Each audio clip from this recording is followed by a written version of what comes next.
ہمارا دین اعتدال والا دین ہے، فضول خرچی سے بھی بچاتا ہے اور بخل سے بھی بچاتا ہے. ان دو انتہاؤں کے درمیان میں رہنے کی ضرورت ہے. سورۃ الاسراء میں آتا ہے نہ ہی اپنا ہاتھ گردن سے باندھا ہوا کر لے اور نہ ہی اسے کھول دے، پورا کھول دینا، یعنی نہ تو سب کچھ بند کر کے رکھو اور نہ ہی سب کچھ دے ڈالو.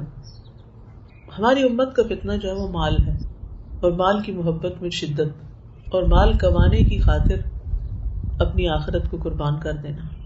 تو جو مال کی آزمائش میں کامیاب ہو گیا، ضروریات زندگی میں قناعت اختیار کر لی کہ جو ہے کافی ہے، تھوڑے میں بھی اللہ برکت دے دے گا، لیکن میں اپنی زندگی میں عبادت پر اور بندوں کی خدمت پر کمپرومائز نہ کروں، یعنی میری نمازیں وقت پر ہوں اور بندوں کے ساتھ جو میرے تعلقات اور معاملات ہیں اور جو ان کی خدمت اور ان کے لیے کچھ کرنے اور پھر دین کے کام کے لیے میرے پاس وقت نکلے، دین سیکھنے کے لیے، دین سکھانے کے لیے، دین کے لیے لوگوں کو اکٹھا کرنے کے لیے.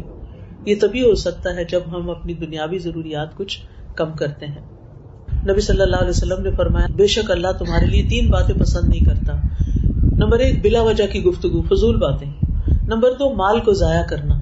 اور نمبر 3 بہت زیادہ سوال کرنا، یہ کیا ہے، کیوں ہے، کیسے ہے، ہر وقت سوال سوال سوال. تو یہ 3 چیزیں پسند نہیں. ایسے مال ضائع کیسے ہوتا ہے؟ آپ دیکھیے کہ یہاں پر کتنا جنگ اکٹھا ہو جاتا ہے. کوئی چیز ذرا سی ٹوٹی، ذرا سی آگے پیچھے ہوئی، نکال دو اس کو، نکال دو اس کو، نکال دو اس کو، اور خرید لاؤ، اس کو نکال دو. بس اسی گھن چکر میں ہیں ہم. آپ نے بیک ہوم دیکھا ہوگا کہ پہلے کیا ہوتا تھا، بڑے بچوں کے کپڑے جو چھوٹے ہوتے تھے وہ چھوٹے بچے پہن لیتے تھے، چھوٹوں کے چھوٹے، اور پھر خاندان میں بٹ جاتے تھے.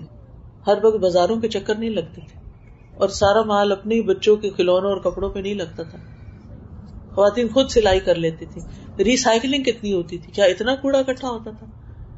تو جو ہم اس پلانٹ ارتھ کے ساتھ کر رہے ہیں اور جو ہم اپنے مال کے ساتھ کر رہے ہیں کہ بے طریق کھانا بچے وہ پھینک دو، کچھ یعنی کسی چیز کی پرواہ ہے ہی نہیں کہ اس کو پھر سے استعمال کر لیا جائے، استعمال کے قابل بنا دیا جائے. رسول اللہ صلی اللہ علیہ وسلم نے فرمایا کھاؤ اور پیو، پہنو اور صدقہ کرو، لیکن اسراف نہ کرو، تکبر نہ کرو. قرآن مجید میں آتا ہے اور رشتہ دار کو اس کا حق دو، مسکین اور مسافر کو، بے جا مت خرچ کرو، بے شک بے جا خرچ کرنے والے شیطانوں کے بھائی ہیں، اور شیطان ہمیشہ سے اپنے رب کا بڑا ناشکرا ہے. ناشکرا پن کیا ہوتا ہے کہ چیز کو صحیح طور پر استعمال نہ کرنا، اور جہاں اللہ سبحانہ تعالیٰ نے خرچ کرنے کو کہا ہے وہاں نہ کرنا.